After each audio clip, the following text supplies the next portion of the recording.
नमस्कार, शिल्पा की आवाज चैनल में आपका स्वागत है। हमारी आज की कहानी है षड्यंत्र। आज सुबह सुबह जब प्रकाश अपने पालतू कुत्ते को घुमाकर घर लौटा तो उसकी पत्नी सुधा, जो बर्तन धो रही थी, गुस्से में एक एक करके बर्तन पटकने लगी। अरे क्या हुआ सुधा, किसी बात से नाराज हो क्या? प्रकाश ने पूछा तो सुधा मुंह बनाते हुए बोली, जाने हमारे दिन कब बदलेंगे। सब लोग छुट्टियां मनाने दूसरे देशों में घूमने फिरने के लिए जाते हैं और एक हम हैं जिन्होंने इंडिया भी पूरा नहीं देखा। कितने दिनों से वादा करते आए हो कि हम भी बाकी लोगों की तरह कहीं बाहर घूमने जाएंगे। हमारे बच्चे गोलू और पिंकी भी कितनी बार कह चुके हैं, लेकिन आप हैं जो टस से मस नहीं होते। सुधा बोलती जा रही थी, लेकिन प्रकाश को अपनी पत्नी की बातों का कोई फर्क नहीं पड़ रहा था। उसे नजरअंदाज करते हुए वो चुपचाप अखबार पढ़ने बैठ गया। फिर सुधा बोली, कल ही मेरी सहेली का फोन आया था। फ्रांस घूमने गए हैं वो लोग। ये देखो, एफिल टावर की ऊंचाई से फोटो खींचकर भेजी है मुझे। क्या नजारा दिखता है ऊपर से। सोचो, अगर फोटो में इतना खूबसूरत नजारा है तो सामने से देखने में कितना मजा आता होगा। सुधा ने अपने मोबाइल में फोटो दिखाते हुए अपने पति प्रकाश से कहा तो प्रकाश बोला, अरे सुधा, इन हाई सोसाइटी लोगों का क्या ही कहना। उनकी जो इच्छा होती है उस पर लाखों खर्च कर देते हैं। उनसे हमारा क्या मुकाबला। ऐसी सहेलियों से तो दूरी बनाना ही बेहतर है, जो अपनी फोटो दिखा दिखाकर दूसरों के घरों में आग लगाती फिरे। प्रकाश ने कहा तो सुधा अपनी बड़ी बड़ी आंखें दिखाती हुई बोली, अरे मैं कहाँ पेरिस जाने को कह रही हूँ। कम से कम इंडिया तो घूम ही सकते हैं ना हम लोग। लेकिन तुम्हें मेरे कहने का फर्क कहाँ पड़ता है। मैं जो मर्जी बोलती रहूं, आपको तो इत्मीनान से अपनी अखबार पढ़ने से मतलब है। इस मुई अखबार से फुर्सत मिले तो ही कुछ सोचोगे ना। सुधा ने गुस्से में कहा तो प्रकाश बोला, अरे तुम मेरी अखबार के साथ सोतन सा व्यवहार क्यों करती हो। बच्चों की गर्मियों की छुट्टियां तो आ जाने दो, सोचेंगे इस बारे में भी। ऐसा कहकर प्रकाश ने बात को टाल दिया। कुछ दिन शांति से बीते, फिर कुछ ऐसा हुआ जिसकी किसी ने कल्पना भी नहीं की थी। एक दिन प्रकाश जब ऑफिस से घर लौटा तो उसके चेहरे की हवाइयां उड़ी हुई थी। निराशा और उदासी उसके चेहरे से साफ झलक रही थी। उसे देखकर सुधा परेशान हो गई और बोली, अरे क्या हुआ, आप ठीक तो हैं? ऑफिस में कुछ हुआ है क्या? अरे बताते क्यों नहीं, मेरी जान निकली जा रही है। तो प्रकाश बोला, बताने को अब कुछ बचा ही कहाँ है, तुम खुद ही देख लो। ऐसा कहते हुए प्रकाश ने अपनी जेब से एक लिफाफा निकाला तो बच्चों ने प्रश्न सूचक निगाहों के साथ लिफाफा खोलकर देखा। उनका मुंह खुला का खुला रह गया। फिर सुधा बेचैनी से बोली, अरे कुछ तो बताओ, हुआ क्या है? किसी ने कुछ नहीं बोला तो सुधा ने वो लेटर लिया और पढ़ने लगी तो आश्चर्यचकित रह गई। चेहरे पर खुशी की लहर दौड़ गई। अविश्वसनीय भाव भंगिमा से उसने प्रकाश की ओर देखा और बोल उठी, क्या सच में आपका प्रमोशन हो गया है?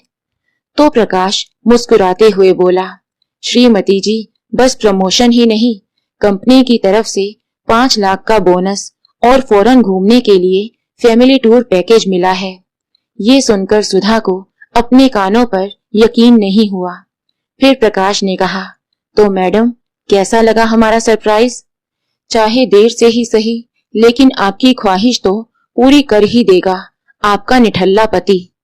अरे तो पहले क्यों नहीं बताया, आपने तो मेरी जान ही निकाल दी थी। सुधा ने मुस्कुराते हुए कहा तो दोनों बच्चे बोल उठे, यू आर वर्ल्ड्स बेस्ट पापा, हम अभी अपने दोस्तों को बताकर आते हैं। कहते हुए दोनों बच्चे दौड़ते हुए घर से बाहर निकल गए। फिर सुधा ने उत्साहित होते हुए पूछा, अच्छा ये तो बताइए कि हमें जाना कब है? बस अगले हफ्ते की फ्लाइट है। इसका मतलब तैयारी के लिए सिर्फ 7 दिन है हमारे पास। सोचते हुए सुधा रसोई घर में खाना बनाने चली गई। रात के डिनर के समय भी विदेश घूमने की ही बात चल रही थी। तभी प्रकाश बोला, मैं कल बैंक से पैसे निकलवा कर ले आऊंगा। तुम लोग अपने सामान की लिस्ट तैयार कर लो। जिसे जो कुछ भी खरीदना है कल ही खरीद कर ले आएंगे। प्रकाश के इतना कहने की देर थी कि दोनों बच्चे अपनी अपनी फरमाइशें बताने लगे और हमेशा की तरह दोनों बच्चों को बोलते देख उनका कुत्ता टाइगर भी भौंकने लगा। उसी समय प्रकाश और सुधा का ध्यान उनके कुत्ते की ओर गया और दोनों एक दूसरे की ओर हैरानी से देखने लगे। फिर प्रकाश बोला, सुधा, हम विदेश जाएंगे तो टाइगर को कहाँ छोड़ेंगे? फिर सुधा भी सोच में पड़ गई और बोली, इस बात का तो मुझे भी ख्याल नहीं आया। सब लोग सोच विचार में पड़ गए कि आखिर क्या किया जाए। तभी बच्चे बोल उठे, मम्मी, टाइगर को नानी के घर छोड़ देते हैं। इससे पहले कि सुधा कुछ कहती, बच्चों ने तुरंत नानी को फोन लगाकर अपनी मम्मी को थमा दिया। कैसी हो माँ? सुधा ने पूछा तो दूसरी ओर से उसकी माँ की आवाज आई, मैं ठीक हूँ बेटी, तुम सब कैसे हो? हाँ माँ, हम सब ठीक हैं। दरअसल हम लोग विदेश घूमने जा रहे थे, लेकिन समझ नहीं आती कि टाइगर को कहाँ छोड़ें। अगर आप कुछ दिनों के लिए उसे रख लेती तो। सुधा की बात सुनकर उसकी माँ बोली, बेटी, वो क्या है ना, कुछ दिनों के लिए तेरी भाभी मायके गई है और मेरे घुटनों में भी दर्द रहता है, इसलिए मुझसे तो ये काम नहीं हो पाएगा।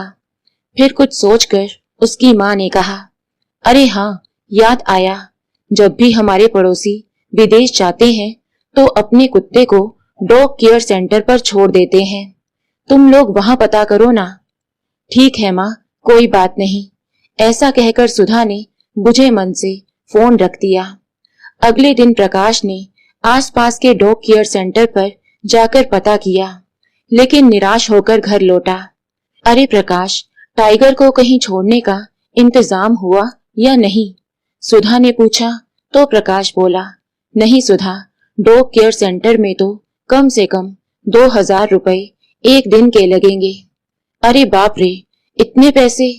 सुधा ने हैरानी से पूछा तो प्रकाश बोला, और नहीं तो क्या, ऊपर से हम इतने दिनों के लिए बाहर जाएंगे तो घर की सिक्योरिटी के लिए भी कोई गार्ड चाहिए होगा। वो भी कम से कम एक दिन के 1000 रुपए लेगा और एक महीने के हिसाब से तो बहुत खर्चा पड़ जाएगा। ये बात सुनकर सुधा और दोनों बच्चे भी परेशान हो गए। फिर प्रकाश बोला, अगर कोई इंतजाम ना हुआ तो हमें विदेश जाने का प्रोग्राम कैंसिल करना पड़ेगा। ये सुनते ही उनका बेटा गोलू बोला, मुझे पता था पापा ऐसा ही करेंगे, मैं आपसे कभी बात नहीं करूंगा। ऐसा कहकर नाराज होकर वो अपने कमरे में चला गया। फिर सुधा बोली, क्यों ना गांव से आपकी माँ को बुला लिया जाए? तभी प्रकाश बोला, ये तुम कैसी बातें कर रही हो? माँ यहाँ आकर कैसे रह सकती हैं, वो भी अकेली? तो सुधा ने कहा, अरे प्रकाश, एक बार सोचो तो सही, आपकी माँ यहाँ आ जाएगी तो ना तो घर की सिक्योरिटी के लिए गार्ड की जरूरत पड़ेगी और ना ही टाइगर की देखभाल के लिए हमें कोई एक्स्ट्रा खर्चा करना पड़ेगा। लगे हाथ घर में रखे पौधों को भी पानी दे दिया करेंगी। सुधा की बात सुनकर प्रकाश बोला, अच्छा, लेकिन सुधा, तुम्हें तो मेरी माँ फूटी आंख नहीं सुहाती थी, जिस कारण आज तक हमने उन्हें यहाँ बुलाया तक नहीं। हम यहाँ ऐशो आराम की जिंदगी जीते हैं और वो बेचारी अकेली गांव में रहती है, और आज जब हमें जरूरत पड़ी तब हम उनको यहाँ बुला लें, ये तो अच्छी बात नहीं है ना।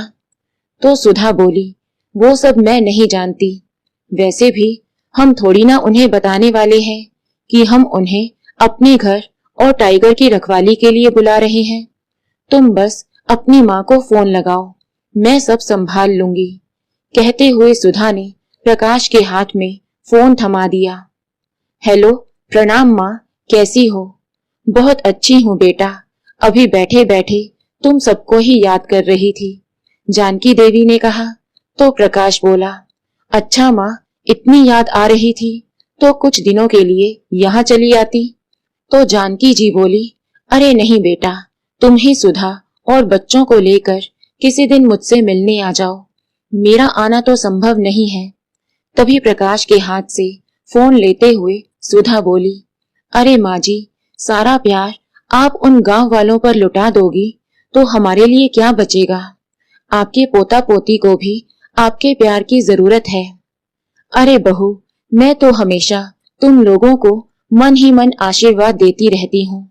जानकी जी ने कहा तो सुधा बोली, ऐसे दूर से आशीर्वाद देने से क्या होगा अम्मा जी, आपके बच्चों को आपके प्यार और साथ की जरूरत है। कल आपके पोता पोती भी आपको बहुत याद कर रहे थे। गोलू तो आपको याद करते हुए रोने ही लगा। अब बच्चे जिद पकड़कर बैठे हैं कि उन्हें अपनी छुट्टियां दादी के साथ ही बितानी है। इसलिए मैं तो कहती हूँ आज ही अपने कपड़े पैक कीजिए और ट्रेन पकड़कर यहाँ चली आइए। इतने सालों बाद बहू ने इतने हक से बात की और इतने प्यार से अपने घर बुलाया, ये देखकर तो जानकी जी मन ही मन फूली नहीं समा रही थी। वे खुद को रोक ना पाई और बड़ी खुशी से बेटा बहू के घर जाने की तैयारी करने लगी। करीब 2 वर्ष पहले जानकी जी के पति का देहांत हुआ था। जब वे जीवित थे तो पूरे गांव में उनका बहुत मान सम्मान हुआ करता था। यूं तो सरल स्वभाव की जानकी जी पति के जाने के बाद गांव में अपने घर में अकेली रहती थी, लेकिन गांव के सभी लोग उनका पूरा ख्याल रखते थे। यहाँ तक कि गांव के बच्चे भी उन्हें अकेला नहीं छोड़ते थे। अक्सर उनके पास आकर सब बच्चे कहानी सुना करते थे। गांव में किसी को कोई भी दुख तकलीफ होती तो जानकी जी हमेशा उनकी मदद करने को तैयार रहती और इसी कारण गांव के हर व्यक्ति के दिल में उनके लिए प्यार और सम्मान था। उनके पति की पेंशन आती थी जो महीने भर का खर्चा निकालने के लिए काफी होती थी। बेटे बहू के घर जाने के लिए जानकी जी ने बड़ी खुशी से बेसन के लड्डू, खोया बर्फी और कुछ नमकीन स्नैक्स बना लिए। अपनी मदद के लिए उन्होंने पड़ोसियों को भी बुला लिया। अगले दिन अपने घर की जिम्मेदारी गांव के लोगों को सौंपकर जानकी जी ट्रेन में बैठ गई और लगभग 2 घंटे के सफर के बाद बेटे के शहर पहुंच गई। स्टेशन पर पहुंची तो देखा उनके बेटा बहू और पोता पोती बेसब्री से उनका इंतजार कर रहे थे। वे ट्रेन से उतरी और बेटा बहू ने पांव छूकर उनसे आशीर्वाद लिया तो दोनों बच्चे भी दौड़ते हुए आए और दादी दादी कहते हुए उनसे लिपट गए। अपने बच्चों का प्यार और अपनापन देखकर जानकी जी तो बस उन्हें आशीर्वाद ही देती जा रही थी। सब लोग गाड़ी से घर पहुंचे और घर का दरवाजा खोला तो अपने सामने किसी अनजान व्यक्ति को देखकर टाइगर उन पर भौंकने लगा, लेकिन जानकी जी ने उसे बड़े प्यार से सहलाया तो वो बिल्कुल शांत हो गया। ये देखकर सुधा तो ऐसे खुश हो गई जैसे उसे कोई खजाना मिल गया हो। आखिर उनके जाने के बाद टाइगर को जानकी जी को ही तो संभालना था। गांव में सरल और सादगीपूर्ण जीवन जीने वाली जानकी जी बेटा बहू के घर तरह तरह की सुख सुविधाएं देखकर हैरान थी। प्रकाश उनका हर तरीके से ख्याल रख रहा था तो वहीं दोनों बच्चों ने भी अपनी दादी का खूब मन लगाकर रखा। 3-4 दिन ऐसे ही चला। फिर एक दिन सुधा जानकी जी को घर का सारा काम समझाने लगी। टाइगर को खाने में क्या पसंद है, उसका खाना कहाँ रखा है, घर का राशन का सामान कहाँ है, वगैरह वगैरह। फिर बोली, और हाँ माँ जी, सुबह शाम टाइगर को पार्क में सैर करवाने भी ले जाना। आपकी सेहत भी ठीक रहेगी और टाइगर भी घर में गंदगी नहीं फैलाएगा। उसकी बातें सुनते हुए जानकी जी कभी काम समझने लगती तो कभी प्रश्नवाचक निगाह से सुधा की ओर देखने लगती। फिर थोड़ी देर बाद बोली, अच्छा किया बहू जो मुझे सब कुछ बता दिया। अब तुम देखना, मैं तुम लोगों को स्वादिष्ट पकवान बनाकर खिलाऊंगी। अरे हाँ, मैं तो भूल ही गई, मैं गांव से तुम लोगों के लिए अपने हाथों से लड्डू और बर्फी भी बनाकर लाई हूँ, अभी लेकर आती हूँ, बच्चों को बहुत पसंद आएगी। कहते हुए वे अपने बैग में से सामान निकाल कर ले आई और खुशी से गोलू और पिंकी को खिलाने लगी। तभी उन्होंने देखा कि वहां कुछ अटैची और बैग रखे थे। देखते ही उन्होंने हैरानी से पूछा, ये क्या बहू, कहीं जा रहे हो क्या? तभी सुधा हड़बड़ाते हुए बोली, माँ जी, वो क्या है ना कि आपके बेटे को ऑफिस के काम से विदेश जाना है, तो बच्चों ने भी जिद पकड़ ली कि वो भी विदेश घूमने जाना चाहते हैं, इसलिए हम भी उनके साथ ही जा रहे हैं। तो कुछ दिन आप घर का ख्याल रखिएगा। लेकिन जानकी जी ये सुनकर और भी अचंभित हो गई। तो प्रकाश बोला, वो क्या है ना माँ, अचानक ही प्रोग्राम बन गया, हमें कल सुबह ही निकलना है, तो आप सब कुछ संभाल लेना, हम 10-12 दिनों में ही वापस आ जाएंगे। ऐसा कहकर सब लोग अपनी अपनी तैयारी में लग गए और अगली सुबह जानकी जी को टाइगर के साथ छोड़कर वे सब लोग एयरपोर्ट के लिए निकल गए। ये देखकर जानकी जी को अच्छा तो नहीं लगा, लेकिन कुछ ही दिनों की बात है, ये सोचकर उन्होंने अपने मन को समझा लिया। सुबह नहा धोकर उन्होंने टाइगर को भी बड़े प्यार से नहलाया। सुधा के बताए अनुसार उन्होंने टाइगर का खाना उसके बर्तन में डाल दिया और फिर अपने खाने की थाली भी वहीं लेकर बैठ गई। लेकिन टाइगर खाना खाने को तैयार ही नहीं था। शायद सभी लोगों के चले जाने के कारण उदास हो गया था। तो जानकी जी ने उसे प्यार से सहलाया और अपनी थाली में से एक रोटी का टुकड़ा उसके मुंह में डाला। तो टाइगर भी अपनी उदासी भूलकर खुशी से उनके साथ खाना खाने लगा। अब तो हर बार जानकी जी उसे अपनी थाली से ही खाना खिला देती और वो बड़े शौक से उनके साथ बैठकर खाना खाता। जानकी जी का किसी से बात करने का दिल करता तो टाइगर से ही हंस बोल लेती। धीरे धीरे उन दोनों की अच्छी दोस्ती हो गई। वे हर रोज सुबह शाम टाइगर को पार्क घुमाने ले जाती, तो वहीं आस पड़ोस वालों से भी उनकी जान पहचान होने लगी। बच्चों के साथ हंसना बोलना उन्हें बहुत पसंद था। पड़ोस के सभी बच्चे उन्हें दादी दादी कहकर पुकारते, तो उन्हें भी अच्छा लगता। अक्सर बच्चे उनके घर पर आ जाते, तो कभी लूडो कैरम खेलते, तो कभी दादी से कहानी सुनने लगते। कभी जानकी जी काम में व्यस्त होती तो बच्चे टाइगर के साथ खेलने लगते। जानकी जी जो मिठाई अपने पोता पोती के लिए लेकर आई थी वही उन बच्चों को देती, तो सभी बड़े चाव से खाते। इन सब बातों में दिन कब निकल जाता उन्हें पता ही नहीं लगता था। एक रात जब वे बिस्तर पर सोने गई तो उन्हें किसी बच्चे के रोने की आवाज सुनाई दी। काफी देर हो गई थी, लेकिन वो बच्चा रोता ही जा रहा था। वो बाहर निकली तो देखा कि बच्चे के मम्मी पापा घर के आंगन में उसे लेकर घूम रहे थे और बहलाकर चुप करवाने की कोशिश कर रहे थे, लेकिन बच्चा किसी भी प्रकार से शांत नहीं हो रहा था। वे दोनों बहुत परेशान हो गए। देखिए ना अम्मा जी, ना जाने क्या हुआ है, बस रोता ही जा रहा है, बच्चे की माँ ने जानकी जी से कहा। तो जानकी जी उसे तुरंत अंदर लेकर आई और उसकी नाभि और पेट पर हींग लगाने लगी। थोड़ी ही देर में बच्चा बिल्कुल चुप हो गया और जानकी जी उसके साथ उसकी भाषा में बोलने लगी, तो वो खिलखिलाने लगा। बच्चे के मम्मी पापा ये देखकर हैरान रह गए। अरे अम्मा जी, आप तो कमाल की जादूगर हैं। आपके हाथ में आते ही बच्चा हंसने लगा। कहते हुए वे दोनों तो जानकी जी का धन्यवाद करते नहीं थक रहे थे। अरे बहू, छोटे बच्चों को कभी कभी गैस बन जाती है, जिस कारण वो रोने लगते हैं और हम परेशान हो जाते हैं कि जाने क्या हो गया बच्चे को।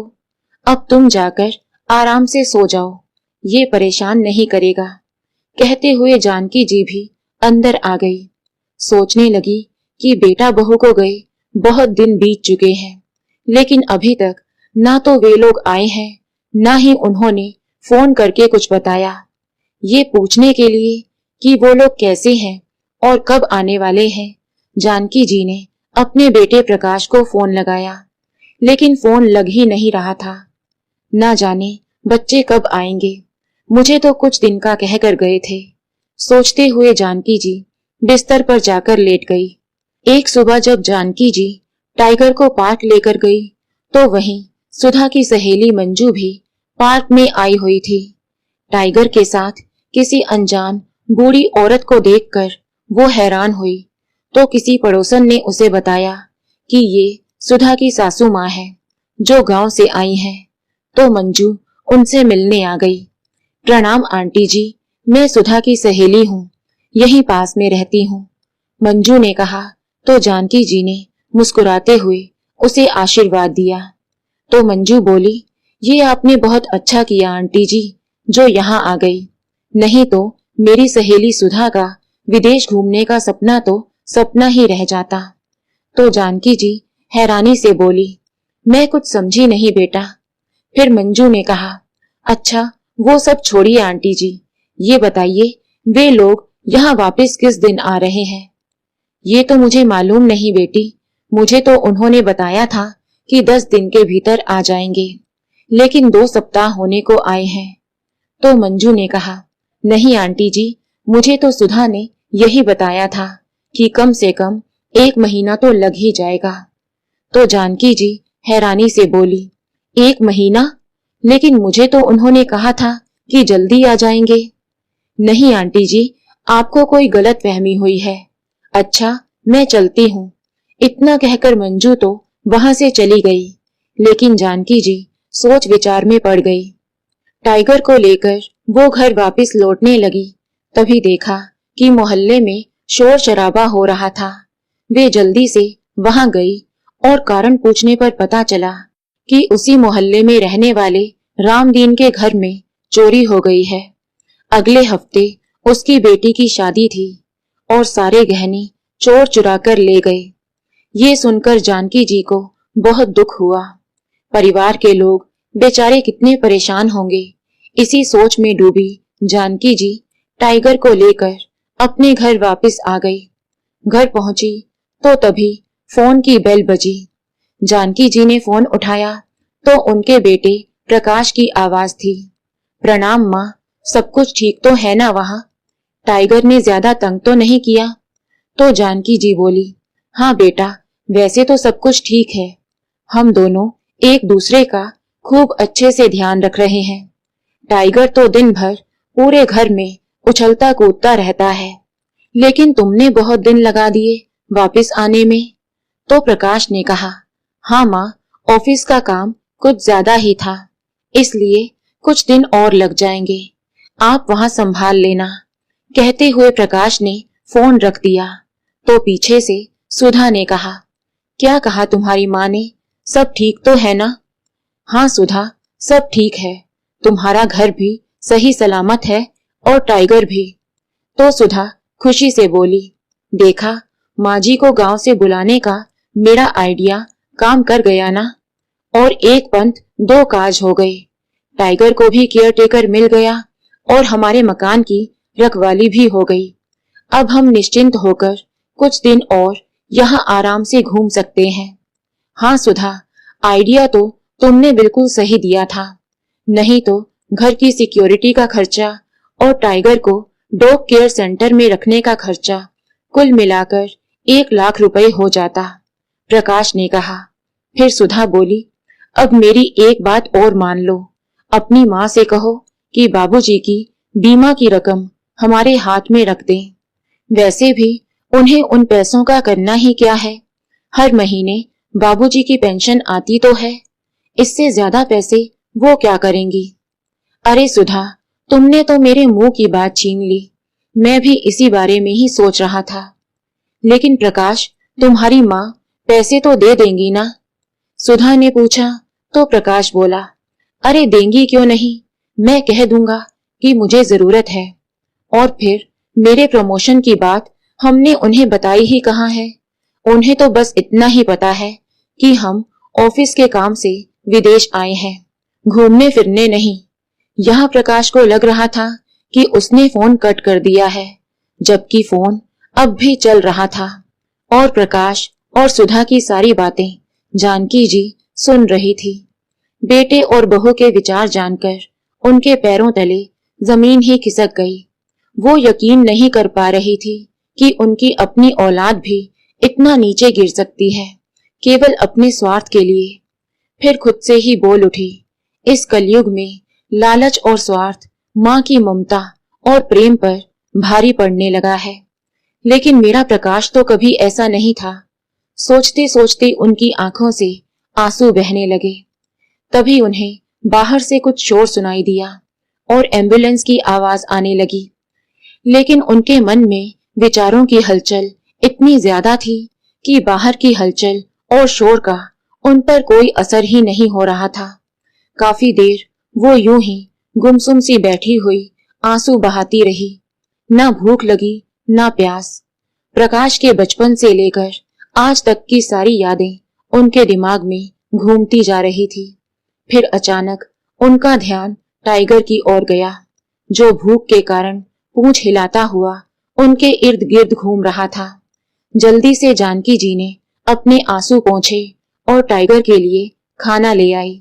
लेकिन टाइगर हमेशा जानकी जी के खाने के बाद ही खाना खाता था, इसलिए ना चाहते हुए भी जानकी जी को भोजन के 2 निवाले खाने पड़े। शाम के समय जब जानकी जी बाहर निकली तो पता चला कि रामधीन, जिसके घर में चोरी हुई थी, उसने आत्महत्या करने की कोशिश की। ये सुनकर जानकी जी की हैरानी का ठिकाना ना रहा।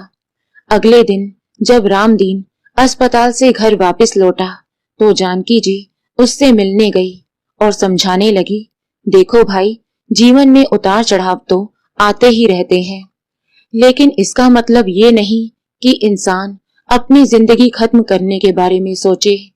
तो रामदीन बोला, नहीं बहन जी, आप नहीं जानती कि मैं किन दुखों से गुजर रहा हूँ। दिन भर मेहनत मजदूरी करके 4 पैसे घर में लेकर आता हूँ तो खर्चा भी पूरा नहीं हो पाता। बड़ी मुश्किल से बिटिया की शादी के लिए कुछ पैसे इकट्ठे करके गहने बनवाए थे, लेकिन भगवान से ये खुशी भी नहीं देखी गई हमारी। अब कैसे होगी बेटी की शादी, क्या करूं समझ नहीं आता। कहते हुए रामधीन फूट फूट कर रो पड़ा। रामधीन की हालत देखकर जानकी जी द्रवित हो उठी। आप चिंता मत करो, भगवान पर विश्वास रखो, सब ठीक हो जाएगा, जानकी जी ने कहा। एक बेटी के पिता की लाचारी देखकर जानकी जी से रहा ना गया और अगले दिन ही अपने गांव में फोन किया और पड़ोसियों से 1 लाख रुपए भेजने को कहा और ये भी कहा कि गांव आने के बाद वो लौटा देंगी। अब जानकी जी की बात गांव में भला कौन टाल सकता था। अगले दिन ही पैसे उनके पास पहुंचा दिए गए। पैसे लेकर जानकी जी रामदीन के घर गई और सारे पैसे उसके हाथ में थमा दिए। ये देखकर रामदीन बोला, अरे ये क्या है। खोलकर देखा तो पैसे देखकर वो चौंक गया और बोला, इतने सारे पैसे। तो जानकी जी ने कहा, अब तो तुम्हारी बेटी की शादी हो जाएगी ना। फिर रामदीन बोला, अरे नहीं नहीं, ये पैसे मैं नहीं ले सकता। अरे ये सिर्फ आपकी ही बेटी नहीं है, हमारी भी बेटी है। आप मना करेंगे तो मुझे अच्छा नहीं लगेगा। मुझे अपनी बड़ी बहन समझकर ही रख लीजिए, जानकी जी ने कहा। तो रामधीन भरी आंखें लिए बोला, आपका ये एहसान हम लोग कैसे चुका पाएंगे। तो जानकी जी ने कहा, अरे एक इंसान होने के नाते हमारा फर्ज बनता है दूसरे इंसान की मदद करना, इसमें कोई एहसान नहीं है। आस पड़ोस के सभी लोगों ने जानकी जी के इस कदम की खूब तारीफ की। उनकी देखा देखी बाकी के पड़ोस वाले भी रामदीन की मदद के लिए आगे आ गए और विवाह खूब अच्छे से संपन्न हुआ। अभी जानकी जी घर आकर बैठी ही थी कि उनकी बहू सुधा का फोन आ गया। माँ जी, हम कल दोपहर तक पहुंच जाएंगे, खाना बनाकर रखिएगा और हाँ, घर की पूरी अच्छे से साफ सफाई करके रखना। मुझे घर बिल्कुल वैसा ही चाहिए जैसे मैं छोड़कर गई थी। ठीक है बहू, जानकी जी ने कहा और फोन रख दिया। अगली सुबह जानकी जी कुछ ज्यादा ही जल्दी उठ गई थी। आज उनके पति की बरसी थी, इसलिए मंदिर जाने के लिए वो सुबह सवेरे नहा धोकर तैयार हो गई। भगवान को भोग लगाने के लिए रसोई घर में जाकर हलवा पूरी बनाने लगी और कुछ खाना उन्होंने गरीबों को बांटने के लिए भी बनाया। टाइगर को घर में ही छोड़कर वो मंदिर चली गई।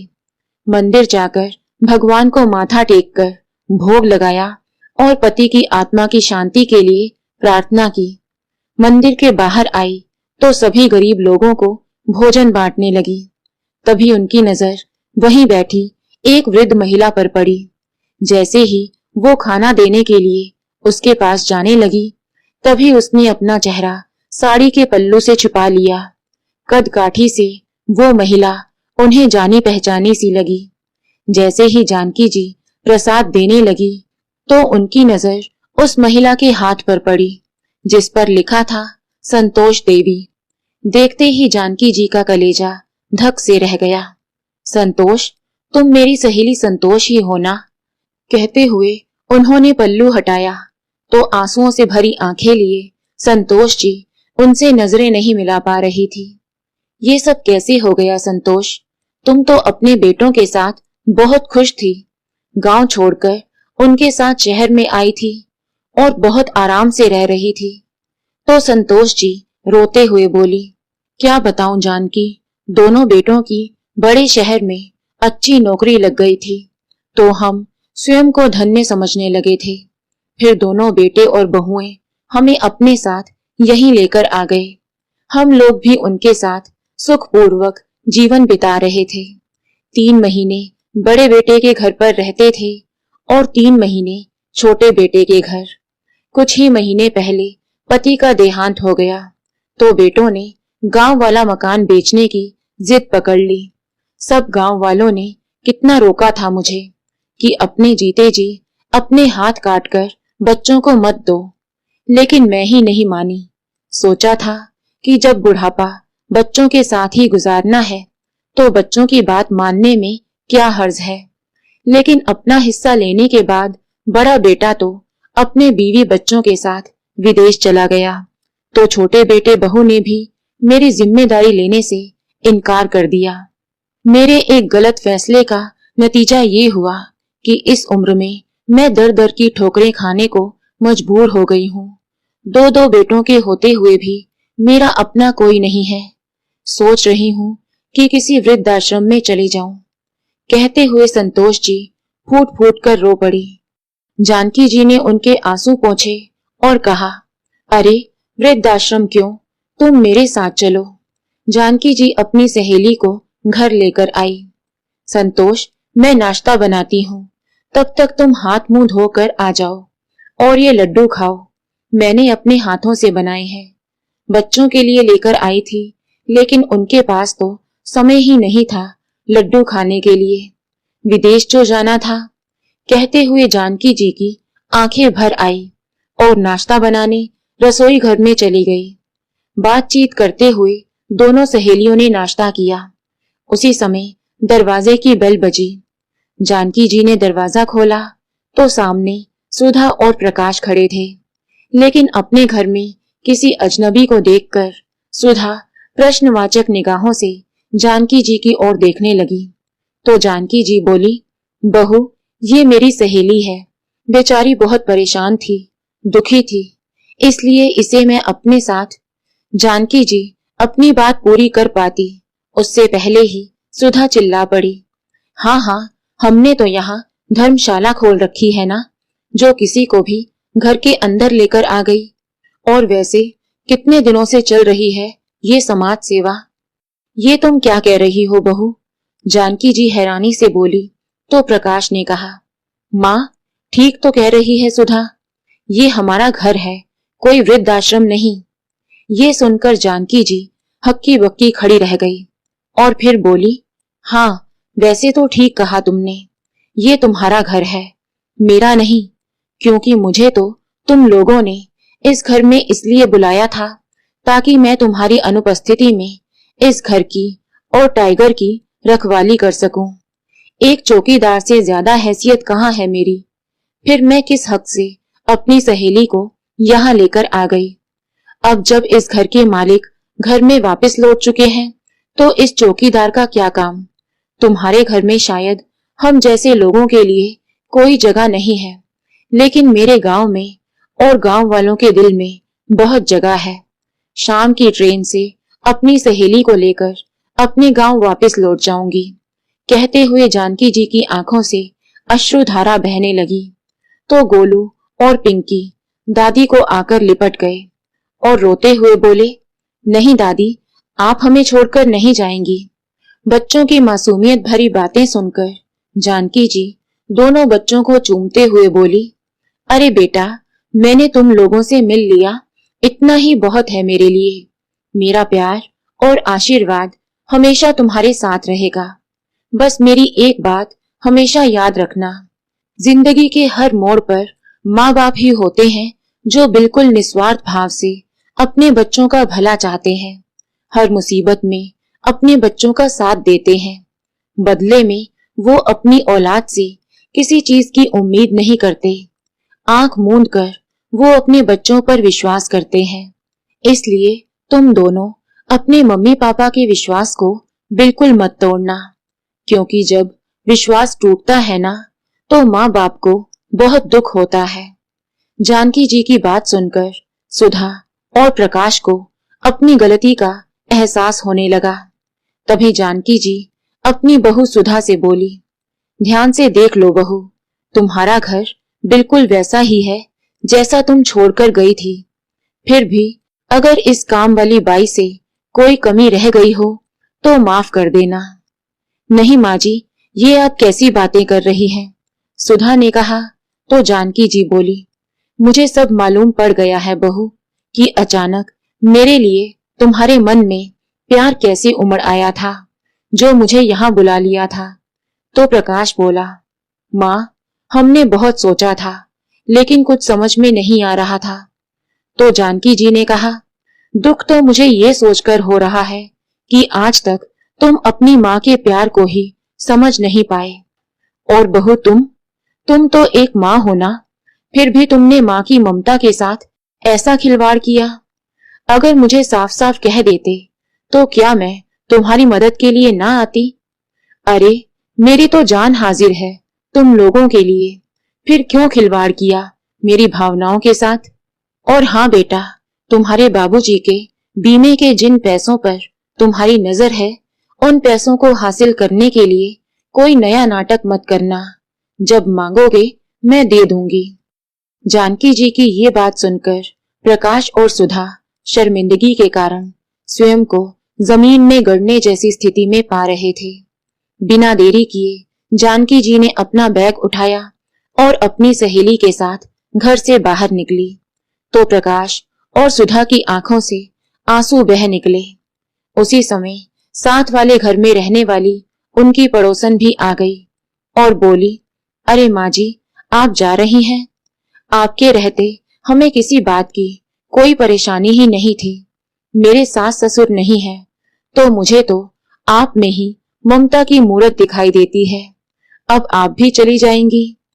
सामने से आते हुए रामदीन ने उन्हें देखा तो वो भी उनके पास चला आया और बोला, आपने हम पर जो उपकार किया है वो हम जिंदगी भर नहीं भूलेंगे।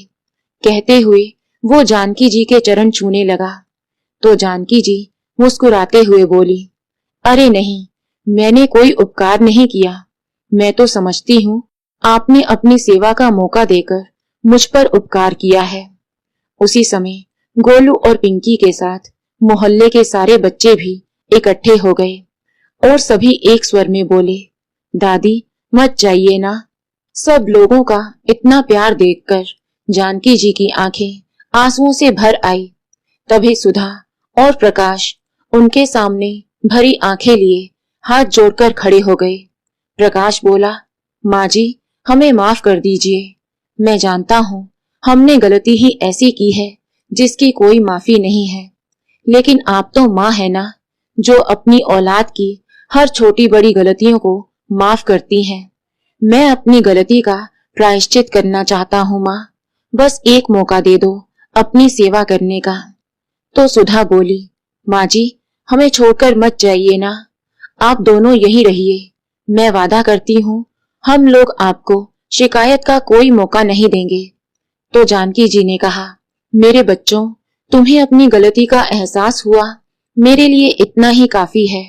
मुझे तुमसे कोई शिकायत नहीं है, लेकिन मुझे गांव तो जाना ही होगा। वहां मेरा अपना घर है, जहां रहकर मुझे सुकून मिलता है। हम दोनों बहनें वहां खुशी से अपना बाकी का जीवन बिता लेंगी।